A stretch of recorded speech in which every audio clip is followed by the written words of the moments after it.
Nel campionato di promozione vittorioso recupero per il Casteltermine del presidente Salvino Sanvito che si aggiudica per 1-0 il match contro il forte Oratorio San Giro e Giorgio Di Marineo. A decidere le sorti del match un gol del capitano Carmelo Argento al 20° della ripresa su calcio di punizione.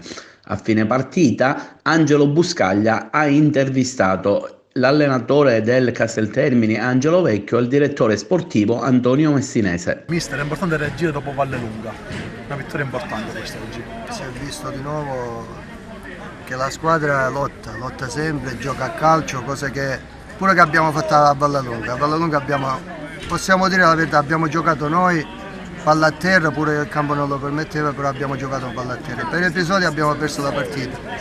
Non voglio dire tantissimo ha influito l'arbitro, perché c'è un calcio di rigore nettissimo, un gol regolare in fuorigioco inesistente, non meritavamo di perdere 3-1 al 95esimo che abbiamo preso il gol in contropiede.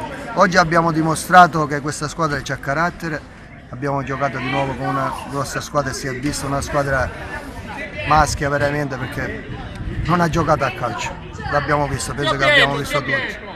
E noi mettevamo sempre la palla a terra e abbiamo giocato. Abbiamo sprecato un 5-6 azioni di gol se non vado errato, cosa ogni partita che facciamo noi. E questa squadra, la rabbia mia è questa, che questa squadra è sempre, c'è sempre qualcuno che ha sempre da ridire.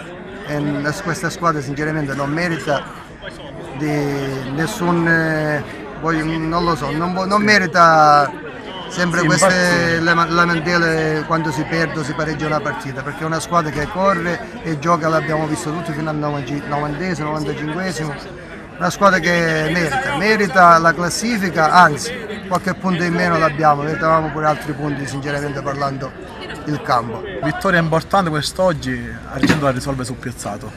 Sì, una partita giocata a viso aperto, meritavamo di fare risultato. L'abbiamo ottenuto con grande Carmelo, con gran punizione, veramente ragazzi un applauso a tutti, il mister ha fatto un buon lavoro e il risultato ci voleva.